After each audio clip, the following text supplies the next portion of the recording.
So today we're going to talk about Russian tactical air support. And we see a lot of stuff coming out of Ukraine. We see a lot of talk from people on the internet about various Russian aircraft and how they attack, whether they're nuclear or non-nuclear. And what we're going to do is use the Patriot Battalion Operations FM 44-5. This is for a Patriot missile battery, how to operate them. This is one of the many manuals, and we have a table in here that talks about various attack variations and methodologies in use by the Russians, which would be countered by the Patriot system. So what we want to do is look through here and look at different ways that Russians use tactical aircraft to attack. Now, this is fixed-wing aircraft. So the first one is a pop-up attack. So this one, they'd be cruising in at low altitude. And when they got near the target, they would pop up just long enough to launch the weapon. So what we're going to utilize here is bombs, and these are going to be high drag bombs. So they're going to have modified fins to slow the ordnance down. Weapon release height, 810 meters. So they're not very high in the air at all. Aircraft speed is given as 230 meters per second. And then ordnance is released 1,100 meters from the target. And this is usually used against armor concentrations. Now, the next one is gravity bomb drops. And keep in mind, this is a tactical scenario. It's not strategic. So this is fighter and fighter bomber aircraft, fixed wing. So they're going to come in with bombs. Weapon release height is 2,000 meters. So they're higher up where they have a better view of the target area, and that also helps to figure in delay for the weapon reaching the ground so that it doesn't frag the aircraft. Airspeed is higher at 300 meters per second. Ordnance is released 3,000 meters from the target. This is usually used against logistics complexes, and that can be apartment buildings. It can be any kind of buildings. So this is used in built-up areas. Now, the next one is laydown bombing. And for laydown bombing, laydown bombing is kind of different.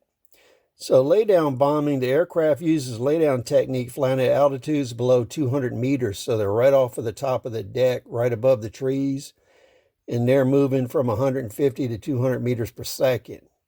So what's going to happen here is they're going to come rolling through at low altitude.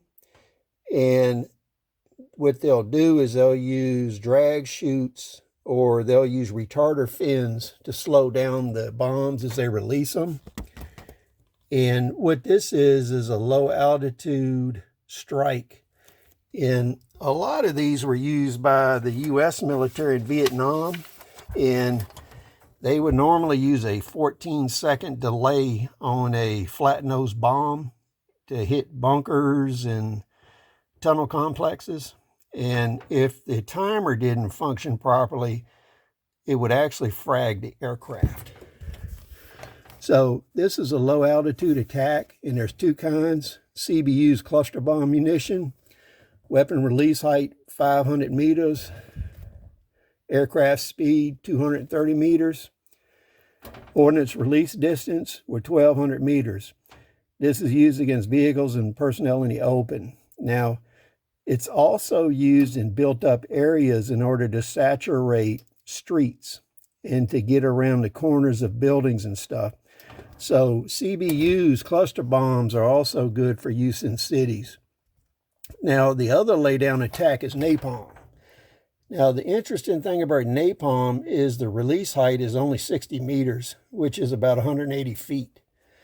So they're going to be coming in low and fast for this, 260 meters per second, and they will drop 900 meters from the target.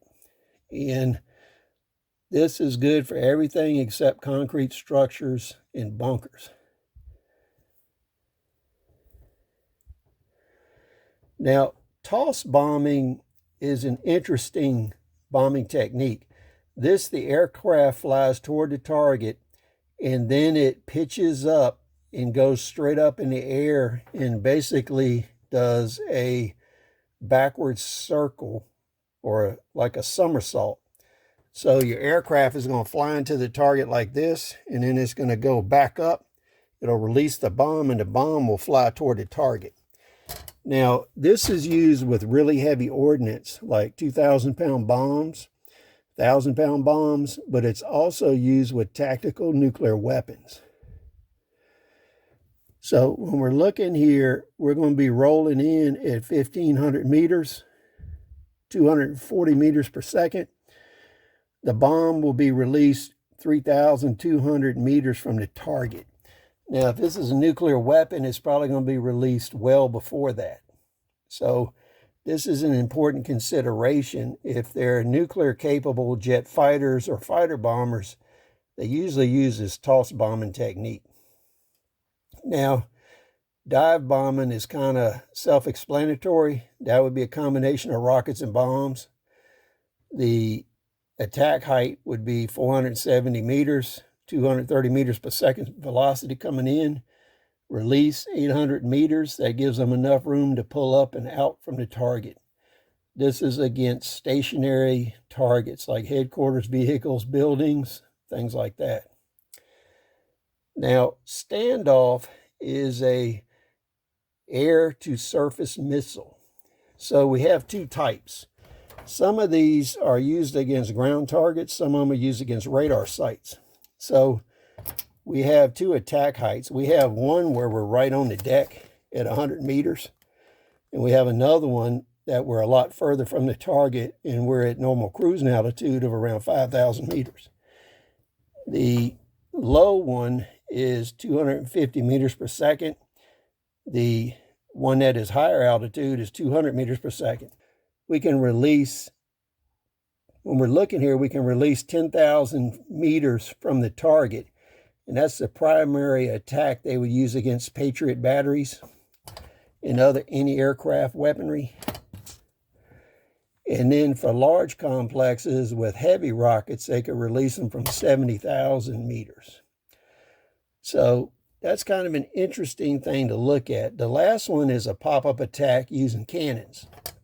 Now with Russia, they primarily use 23 millimeter and 30 millimeter cannons on the aircraft. So they would be coming in at 475 meters. They would be going slow at 130 meters per second, and they would open up approximately 800 meters from the target. So this kind of gives you some ideas and explanation of what you're seeing on videos from Ukraine and how the Russian air support in tactical air would actually operate. So please share your thoughts. We'll see you on the next video.